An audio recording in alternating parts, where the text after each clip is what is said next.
Hello, War Thunder players and fellow naval enthusiasts. This is Gamer 1745 here with my look at the USS New Orleans, one of three that shares the most decorated, campaign decorated vessels of World War II. There were three that came in third for campaign ribbons. This was one of them. We'll be taking a look at the history of the New Orleans, at how it's interpreted in the game here in War Thunder, and then play a mission. So if you want to jump ahead to one of those segments, you can do so. But before we get into all of that, if you haven't already, I know you've heard of this a million times from all of us YouTubers. If you haven't already, please subscribe to the channel, like the video, smash that like button. Come on, please do it now. You've subscribed and okay, great. And it also helps if you share the videos. It helps so much. And if you post a comment below, it would definitely help a lot. So thanks very much. Okay, well, the New Orleans currently is the second to last here, if you will, and a lot more modern than the Pensacola heavy cruiser for War Thunder. And so we're going to take a look at it. I know there's some other 5.7s there. They're heavy cruisers. But we're going to take a look at its history here. Let's see if you have a nice picture. Well, Alt tab out to check all my stuff here as I go through on Wikipedia. Yes, you know, you can just go and read it yourself. Okay. The ship was laid down in March 1931. It was one of the treaty regulation ships dealing with displacement, gun mounts on it. What you're seeing in War Thunder looks like to be a mid-late war armament pattern for the vessel. We'll get into looking at the details of that in a moment. And it was commissioned, so laid down in March 31, commissioned into the Navy in February 34, and served all the way until 1947. Now, it served in both the Atlantic and the Pacific in the interwar periods. For a while, it cooperated with the, I think it's the USS Macon, I'm just scanning here, which was a naval airship, you know, a Zeppelin that was operating as a, you know, floating aircraft carrier, carried small fighters on it, and seeing if you could do a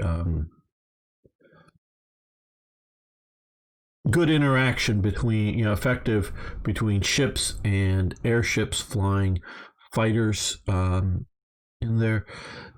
The Navy operated all of the airships for the U.S. Armed Forces, and it didn't go well for them. Basically, yeah, it was the Macon as I'm here. They all sort of crashed, and lots of people died eventually. And I think this comes from that it was naval operated. And the Navy has very much an idea and tradition of operating in all weathers. And where, like, the Germans, even fairly successful, I mean, the Hindenburg was a tragic failure, but even using hydrogen, they seem to have a safer record with their airships. I think the Germans realized the need for seasonal deployment of airships and just not use them in even semi-questionable times, where the Navy, I think, was pushing it into, you know, well, it's not too bad now, we can try it. And I also believe, again, more belief than knowing, the U.S. during the time, during the, you know, into the 20s and early 30s with these airships, budgets were highly constrained. So I don't know if training levels were really up to what they needed to be for air crews. I just don't know that they were. I question the likelihood. that they weren't. But that's some of the interesting stuff during the interwar periods. Now,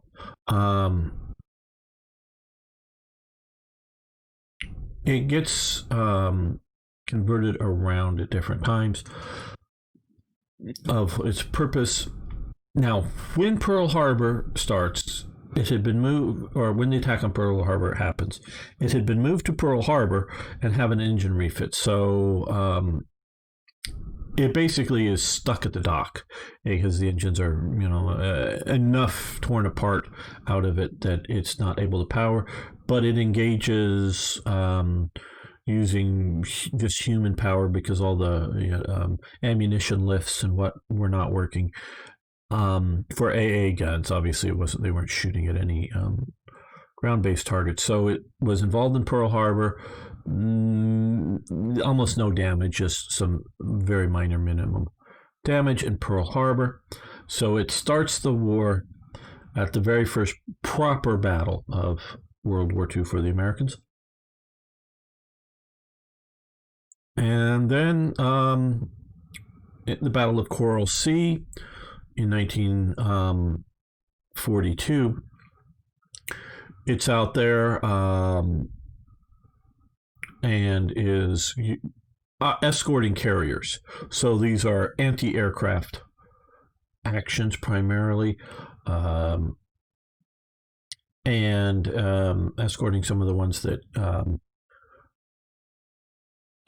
they pull off. What is the number here? That's why I have this up. 580 men off of the Lexington before it, was lost due to damage in the action. So it was escorting that vessel. So say 580 people, obviously an important service. At the Battle of Midway, it was screening the Enterprise carrier, and that carrier was not sunk. So it didn't have that, but it didn't need to be pulling off crewmen off that, but definitely anti-aircraft gunnery there. Battle of the Eastern Solomons, it was again screening the Saratoga, well, different, again, screening action. Saratoga, these ships operating as anti-aircraft vessels were important. Functions of them. Now, it's not all that it did. In the Battle of Tassafaronga, not a name I'm used to be saying off Espirito Santo, this is in the Solomon Islands. It encounters a night battle with some Japanese destroyers, along with some other cruisers and destroyers in the American fleet. The Japanese do very well. The Japanese had a long tradition and history of training to operate at night. I would say at the start of World War II, they are the best in the world at night battles. This and some of the other, because this is in November 42, so this is still fairly early in the war for the United States. The war is less than a year old. And the Japanese are still the best there, but technology is rolling along and Japan is not keeping up, particularly with radar. But radar is still in its infancy, and when you're fighting in and around a bunch of islands that are fairly close, the radar returns coming off of a ship may not be detectable in variance from the land that's behind it, the hills, the mountains, whatever you want to call it, on some of the islands behind it. So you weren't able to necessarily plot out actions well. But the Japanese trained heavily to identify targets at night, target gunfire. And so they do, like I said, really well, sinking a bunch of vessels. One of the cruisers, the Minneapolis, which was the flagship, was struck and sunk by 2 torpedoes. The New Orleans The next astern was forced to sheer away to avoid collision, but ran into a torpedo, which detonated in the forward magazines and gasoline tanks of the ship, blowing the bow off. And I have some pictures here, but we're not going to see them, but I can point to it. So it blows the bow off right about here. The whole forward turret is gone, and you can just see the photos and just ragged front right here along its more or less watertight bulkheads there. And so this vessel, this is a mid to late war configuration. Earlier on, it does have both of its catapults. For a while, it loses one of them, and then I think it may come back, or maybe the 45. They just keep one because, again, aircraft carriers are doing the great bulk of the aircraft operations. These are set up as scouting planes, not as attack planes. We can talk more about that maybe in a moment. But so it is the front of the vessel is blown off, makes it into the lee of an island. They throw a bunch of camouflage nets over it and build a log bow out of it, but it's not enough to really functionally even use that. And so they sail it, or steam, however you want to say it, the vessel back to port to be repaired backwards.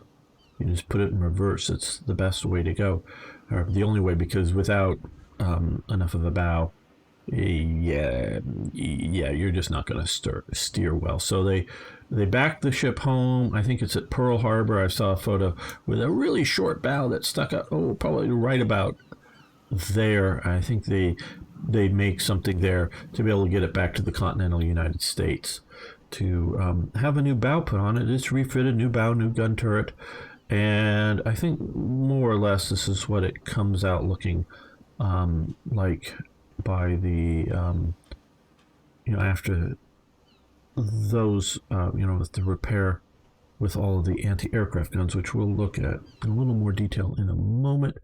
So returns to Pearl Harbor in August 43. The new Lexington, namesake of the earlier one. It escorts again around that time period. In 44, it's targeting on the targets on the Marshall Islands, Kwajalein. So firing in support of operations. The Marianas Turkey Shoot, which is an aircraft engagement, but is operating in support of that, and continues operating in the Pacific up until the end of the war in 45. So all the way through like Leyte Gulf operations at the U.S. So it's there operating obviously in day one in Pearl Harbor, and up until the end of hostilities off of Japan, it is operating. So it operates through the full war with, like I was saying, the one of three that gets the third most highest battle honors or battle ribbons that it engaged in. So this is a very, very active, unlike the North Dakota, which saw no action throughout its entire history of any conflict. And it was gone by World War II, but in World War I it did nothing. All right, well, let's take a quick look at this here. This is a heavy cruiser, so it is an armored cruiser. CA stands for Armored Cruiser, and originally it was starting out with like C becomes CL for light cruiser, and heavy or armor turns sort of into heavy cruiser, but they leave it as a CA. So this has reasonable amounts of armor on it. We can see here, we'll preview this vessel. This is the St. Helena of the Brooklyn class. So, pretty good. Now, this has an additional turret and this is a light cruiser. This class, the Brooklyn class, the hulls are basically heavy cruiser hulls. That because of either the Washington Naval Treaty or the later London Naval Treaty, not sure which specific one, but the U.S. Navy was limited to a certain ratio number of heavy cruisers. So instead of not building the vessels, they build them with light cruiser armament, which is the 6-inch main guns, and put an extra turret on it.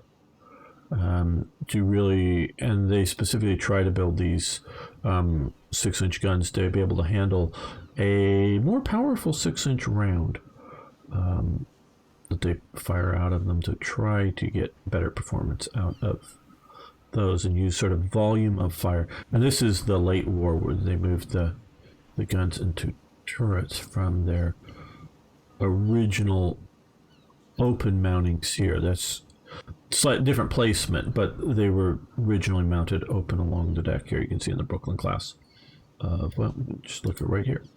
You see there's Brooklyn was also refitted, though not as much as the St. Helena, but so you can see how they went from a pre-war, oh yeah, well, we might have to shoot at an aircraft or two, so we'll put a few 50 calibers on it to, oh yeah, we need anti-aircraft all over the place.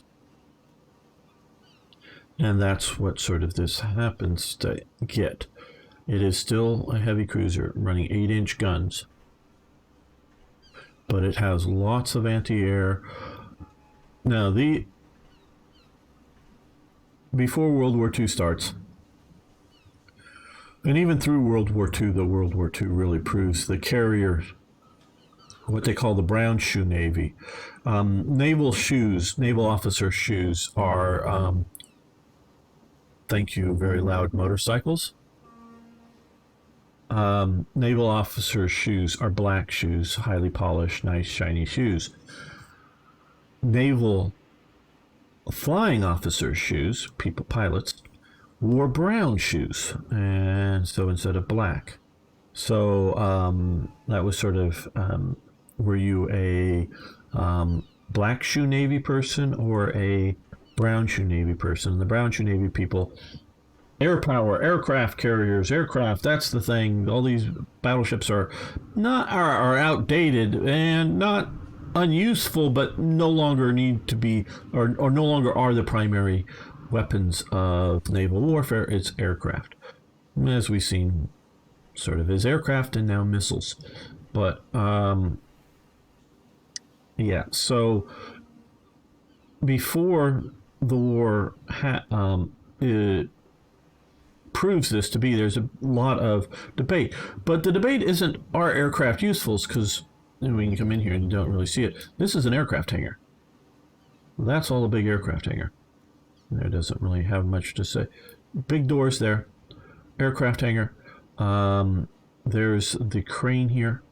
That's a standard sort of crane that they used on a lot of these vessels. That is meant to lift on and off from these two catapults, as well as lift from the sea the aircraft. Now these, yeah, they do have a tail gun arrangement that it's on most of these models. I'm not absolutely sure on this one, but normally you open that up and part of it comes down and there is a tail gun there, but they sort of figure that, yeah, maybe most of the time there won't be any aircraft up, so might as well keep the crew in a bit more comfort. And there is a like a single forward firing machine gun. I think one Japanese fighter is taken down by one of these scout planes, but that's normally not the case. Normally very much the opposite. Some of these aircraft do have the abilities to have either a depth charge or bomb on them. I don't know that this model does. This is a Seagull. I have to look that up. But these are meant for spotting. And spotting to do two things. One, just find the enemy, whether it's an enemy submarine. Hey, if there's a submarine out there and you're steaming along, whether part of it is a supply convoy or a main battleship convoy, you want to know, because you don't want to be sunk. And submarines spend most of their time on the surface, but you can normally avoid submarines if you know where they are, instead of because proper naval vessels like this, I do believe, can go faster than submarines. Convoys can go faster than submarines under the water, but when they're on top of the water running their diesel engines, cargo ships are slower, so they can maneuver around in front of them. But so if you just know, hey, way over there's a submarine or something, we can all go in this direction quickly, you can avoid being engaged. Oh, and of course maybe send some destroyers out there to deal with them. But it's also to find the enemy fleet and whatnot. And there was, again, prior to the war, are we even going to have aircraft carriers in the area? Maybe, maybe not. And so they needed to have aircraft. And as we can see up here at the top, this does have radar, as I knew it did eventually by the war, but not when it was built. It didn't have radar to even spot. And that's the other key, is as radar gets better, not only are you able to get direction and distance of the enemy vessels, which, like we talked at night, can be very useful. Now, as you can imagine, not so great radar, having a vessel just, sort of like this, out there from the coast, and if we're further away from it, the radar returns from this vessel distinguished from the coast, and especially radar operators, even if you can sort of see that this part of the coast is a little further away than this, you don't necessarily know that this isn't a natural feature, that there's a ship here and not just a return from it. So it's not necessarily very good. But you can also, with some radars, as it goes along, and I don't know at all in this model, but you can start to see the radar traces of your own shells. And again, like I say, precise distance to the enemy. Well, prior to that, using that radar, they come up into this housing up here, or an earlier version of it, and that is a manned, you can see that the door on the side of it, sighting. This is where your optics are. This is where your main sighting system for your ship. And you can see the things coming out to either side there and there, so that you focus both on to get, with a very sort of a triangulation situation, to get the range. But it's not maybe as precise as you would like. They mount them high on the ship to try to see over the horizon as much as possible. And so, not just, like I say, finding the ship, you're also trying to determine the location, the precise locations of the ship. So you launch an aircraft like this, and maybe I don't know if the U.S. used die packs. If somebody knows, you could post below. I know Japan, who did not have radar, would put die packs at the base of some or all of the main gun shells that they were firing, different colors for different ships. So the water spouts that were going up were colorful, red, green, blue, I don't know, were going up.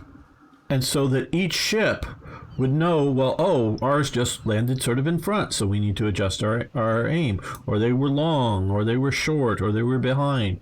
And so they wouldn't confuse who's spouting rounds, because they may be firing near simultaneously from different ships, or even if they're out of sync, you're not quite sure whose exploding rounds nearby are. And they could see that to adjust. I don't know if the U.S. Navy did that. Again, if you know, please post below. There are sighting mechanisms on the turrets themselves, just in case all this gets blown off. And this is the rear one, instead of using the one on the, you got greater range, so you use that up there. Again, unless it's damaged. So the idea is you launch one of your aircraft, and so you can have several of your aircraft flying up over the enemy, and they're radioing back how well the shots are following.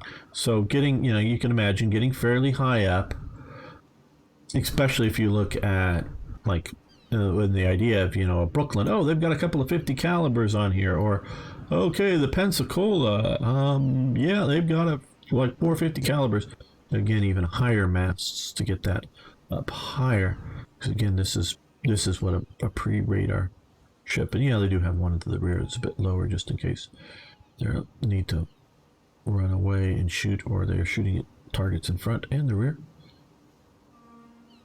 Or if that gets knocked out and they revert to this one for broadside use, they would do that as well. But this can radio in better details on the shell falls. Brooklyns. There, I can't see so well, but also over there, these are the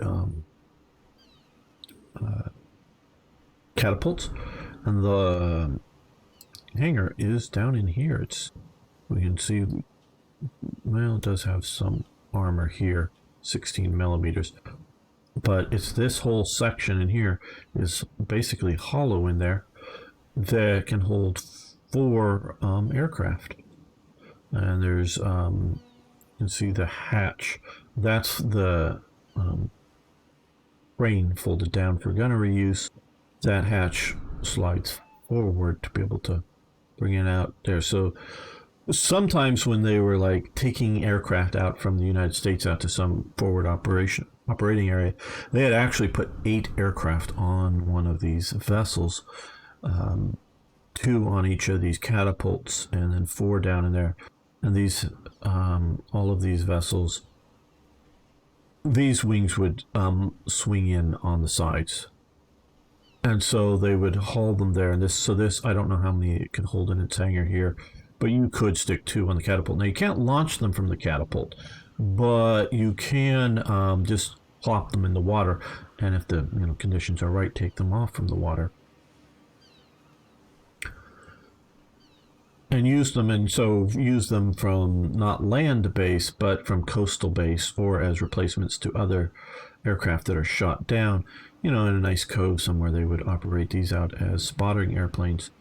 Now, the way that I mentioned, hope this isn't boring detail, the way they could operate is in oceans like the Atlantic that are, and I'm not talking like during the storm, but just you go out to sea a bit. It gets fairly rough out there, and you might be sort of surprised at how rough when it's what apparently a calm day. It's like in the English Channel, just the way the ocean currents and the air currents, which create most of the wave action, operate and then funnel it down in there. You can get quite heavy rough water that makes taking these off not impossible, but rather dangerous. So it's rather effective to do a catapult launch. Plus, the catapults get you up to airspeed effectively, so that you can take off with a more full fuel tank without burning up a lot of fuel to get airborne. Now, what they would do in these somewhat rough conditions to land. Now, trust me, in a major naval battle, they would be willing to sacrifice the airplane for sure, and have the pilot or pilot and well, not a co-pilot. There's only one pilot in a Navy aircraft. The tail gunner here, or the spotter and radio operator. He'd be the main one, I think. They would be spotting and radioing, operating while the pilot was flying. Bailed out and parachute out and be rescued by a destroyer or one of the small boats that they could launch. They would be very willing to sacrifice that. But even if they're not willing to do that, what they can do is they call making a slick. And so you get the vessel steaming, basically full steam, into the wind. Go straight into the wind, because that you can slow your aircraft up as much as you can, but that's also the direction the waves are coming from. And then you do a hard turn, right or left. So you turn, this, while you're still a lot of forward momentum, and it creates a slick behind you, a almost perfectly smooth bit of water briefly, And you can see some videos, there's some on YouTube, of one of these aircraft landing in that slick. And they would come right on in. And it'd be almost perfectly smooth water. The water's to either side to be, and I don't want to make this out like a storm rough, but sort of rough to make it a bit dangerous to land on it. Perfectly smooth. They come up right along the side of the aircraft, or the side of the vessel, and then they would be trailing a sort of a net-like device over the side of the vessel out on a boom. That there's a little hook set up in front of the pontoon. It would sort of come in and hook onto that net, and then the ship is now dragging it along next to it at its same speed, and then they just use the crane over, pick it right up out of the ocean. And so it can get a bit rough now that it's you're no longer landing, it's just floating on it without significant worries, but holding it steadily in place along the side to lower the crane down, and one of the pilot or the rear gunner would get up on top of the wing and hook it onto the proper place, and they just then lift it right out of the water. So that's how they would operate these vessels, or these aircraft from these vessels, in somewhat rough conditions. And in a modern sense, of course, they've gone over to helicopters or the sort of Harrier vertical takeoffs to do similar things on destroyers and cruisers. But this is what they were doing, and as the war goes on with more and more proper aircraft carrier operations, this becomes less and less of a needful thing, again because of radar as well. And radar also helps you spot surface vessels too, and because it's not always like clear and sunny like this. It's foggy and rainy and whatnot, that you can miss whole battle fleets that are on the would be on the horizon, but just through the rain. But you get aircraft up flying around, and sure, they'd be hidden by the rain, but you can see, they're 10 miles behind us, so turn around and go after them, or run away from them if they look too big and scary, whatever it would be. So that's why the aircraft were a vital part. Now, how they would work in War Thunder, I don't know, other than normal air operations. But as we can see here, again, decent armor against things lighter than itself. Destroyers, light cruisers that are sort of like the Atlanta here, with just 5-inch guns. Yeah, this armor is pretty decent, but against heavy cruisers and battleships, this armor is really sort of nothing, and we'll probably see. But it does have, unlike if you've watched some of my other videos, it does have good anti-aircraft. We can see here most of the important parts of the ship are below the water level. You can see the water level right along here, so as to make it harder to hit or to damage. Yes. So that's an important element of these design ships. So let's take this out. I think, okay, let's see if we can get in a good battle here. Let's see how this does. I've really been liking taking in one of the early Dreadnought battleships, which go sort of slow. All of these other World War II era light cruisers, heavy cruisers, which normally spawn in the same area, well outdistance and rush towards the enemy, maybe sort of foolishly, very early on. And then you bring in the heavy battleships that just pound on the enemy fleet, and it's not sunk. I've been playing a bunch with the North Dakota and the Helgoland, and I can't remember a time being sunk by gunfire. I'm not saying it didn't happen, but I don't remember it. It's torpedoes and aircraft that sinks me like it did when I was doing the North Dakota video. You should check that one out. Where this has really good anti-aircraft, though I also took out the New Orleans in that video after the North Dakota got sunk, and I did get sunk from the air there because I had it switched to surface targets because I was worried about a motor torpedo boat just prior to it. And so that's the main thing we need to manage is air versus surface, and I don't trust its discrimination between the two. It would be better to have it on targeting both if you're not going to pay attention to it. But it would be best, I think, if you there's no air up and you're well far away from the any enemy, then I would very much say not to have it fire at anything. Get into closer range and there's surface targets. Have it fire on surface targets. If there's any air up around, then I would switch to air targets, because these vessels, does this one modification just seeing, yes, it has the proximity fuse. So the proximity fuse is very good at taking out enemy air. Not great because it's often firing long range. Where the timed fuse, which was what was used during most of the war, it's better than not having it, but it's not that good. Now let's try the old cancel.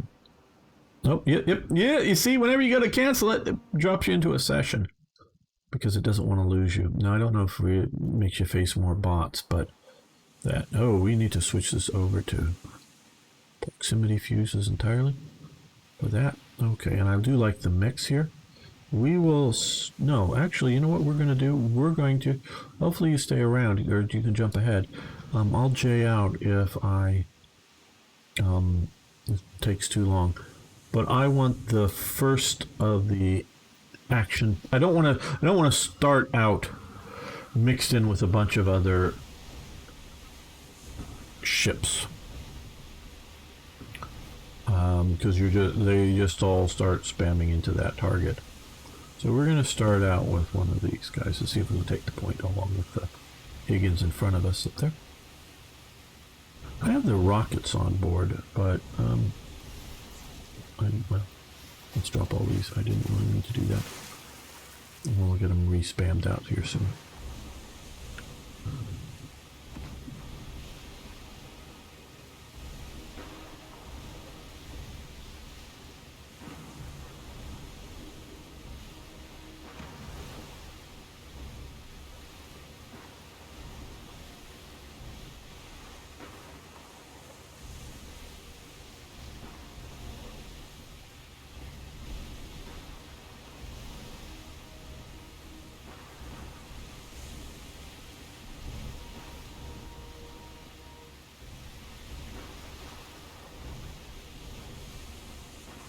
Don't be afraid of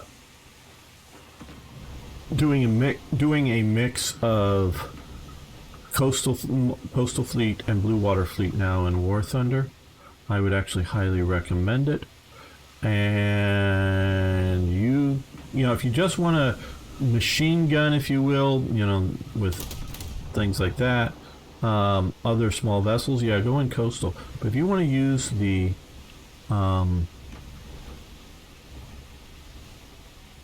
torpedoes properly on these vessels, come in with a mix of coastal and blue water, because you can really do some damage with torpedoes.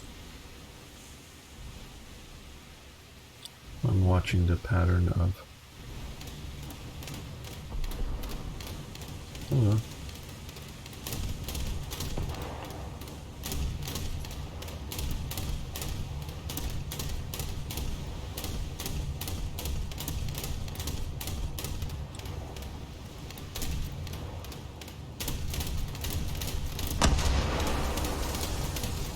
Hit it. Well, I'm not hitting it, obviously. Oh, there we go. It was a decent hit.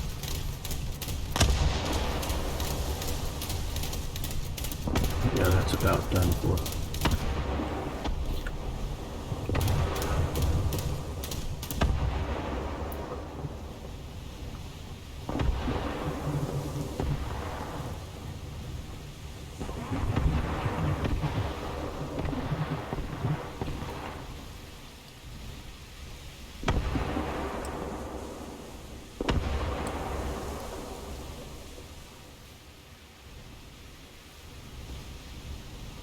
Okay, dude. Thank you. Do you want me to take you out? See, you're the one. You're the reason why we're getting shot at here, because you're an idiot.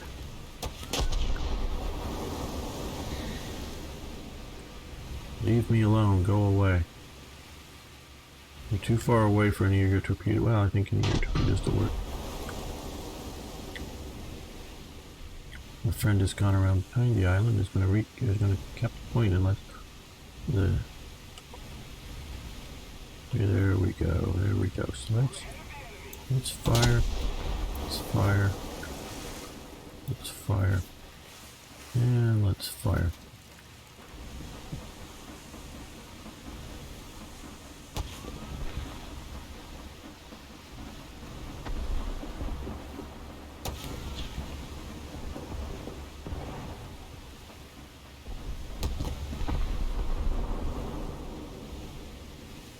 You don't have to be as suicidal as I'm being on these type of operations. You can be a lot more sneaky. It would have been better to turn away long before now. The airburst shells are bursting above our heads. Oh, there we go. Yep. Sort of what I was doing. Hoping to get one more volley of torpedoes off. But let's jump over to the New Orleans. Let's come in at that point now that we have it cleared out. Sort of what I wanted to do. Okay. Light cruiser there. That's a good ammo for light cruisers. Destroyers, light cruisers, destroyers definitely, in small boats, definitely high explosive is best. Depending on the light cruiser, maybe more of a Brooklyn. This ammo is best. The armor piercing, really you want to do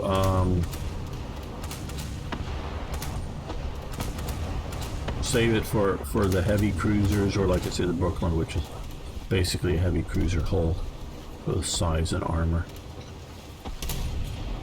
That's probably not well. Oh well, got a kill assist out of that. Okay.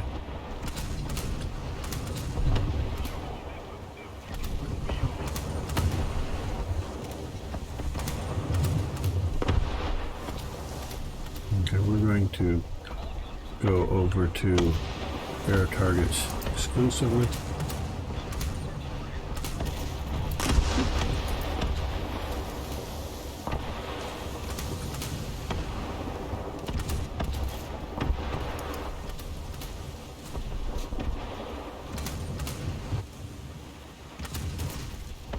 Or secondaries. You see that patrol ship over there.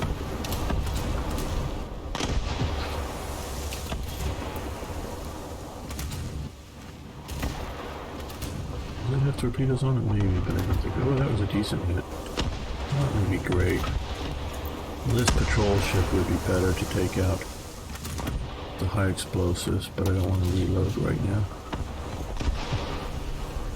Okay, it's moving fairly fast, so let's reciprocal course. Launch cells. I'm going to go over high explosives or whatever. Okay, well, we should have sort of blew the back of that off, which would mean it doesn't get to go forward anymore, because the engines are gone, or the propellers are gone.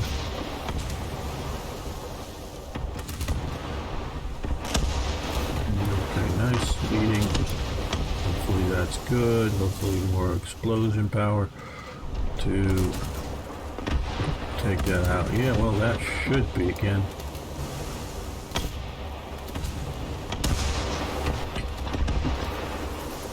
we should probably be maneuvering a bit more. Okay, that's just about done. Let's do... There we go. Got credit for the kill. Good, since we did most of the damage there. Okay, we're on fire.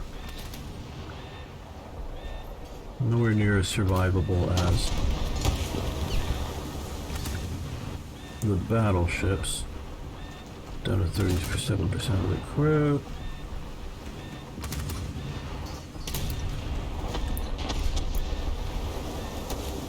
They blew my aircraft apart. What?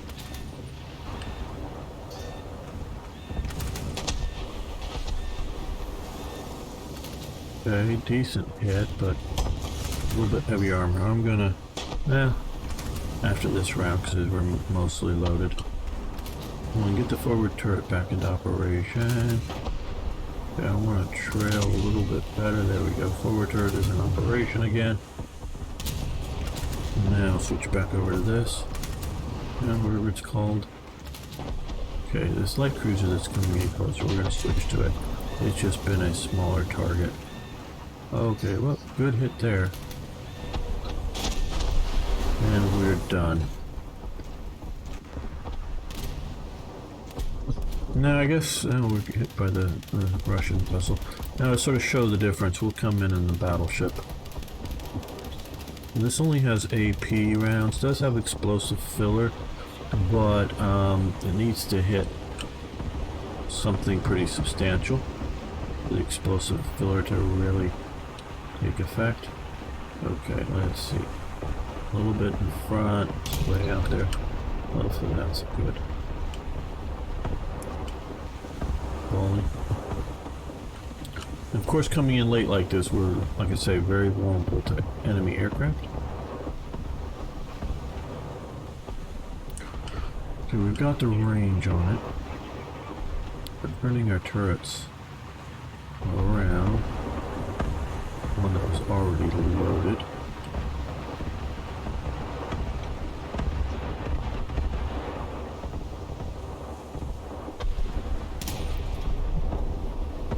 Two more still coming around.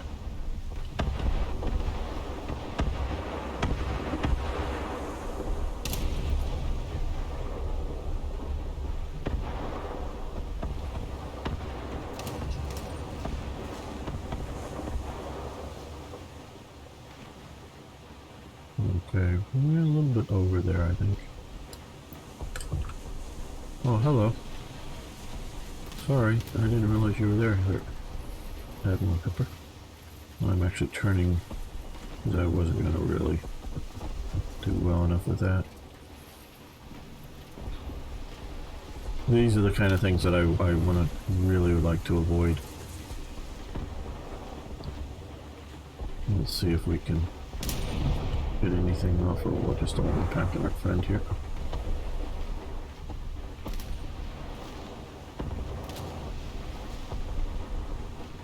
Ooh, some decent hits. Still hasn't put it under yet.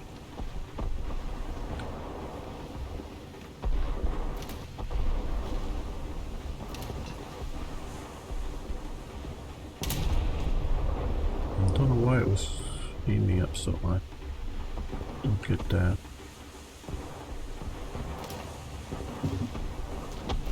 Well, it hit him. That's good. Okay, we're going...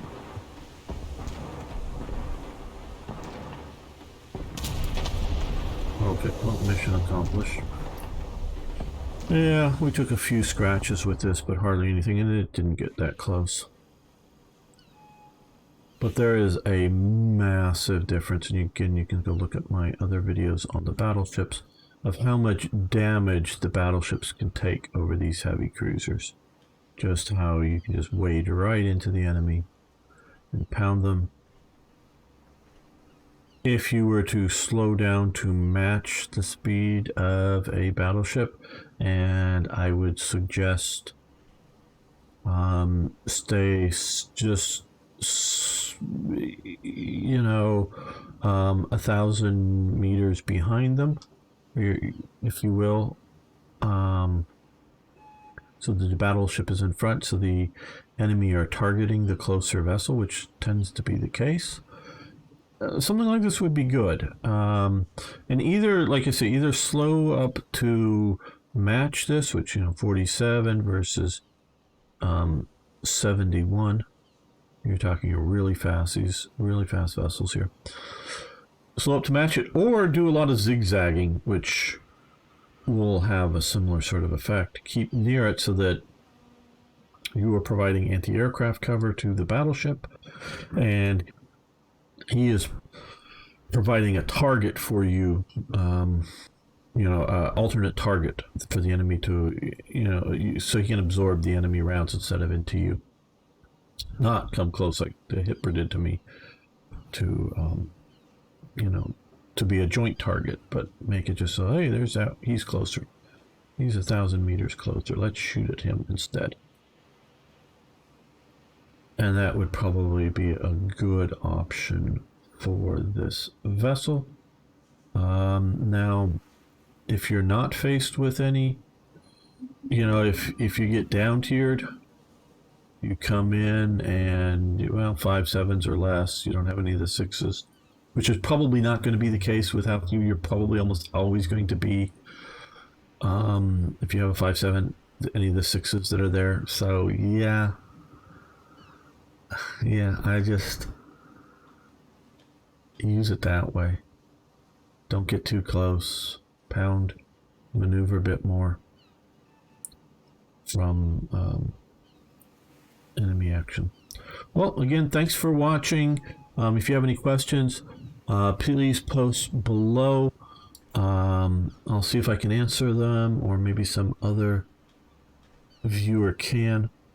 And of course, please share the videos. Thanks so much. See you next time, and maybe see you out, whether on the battlefield or on the ocean. Love to find you out there, though I don't pay enough attention to the chat, and you may say hi and I don't realize it, just because I don't do that. But see you there.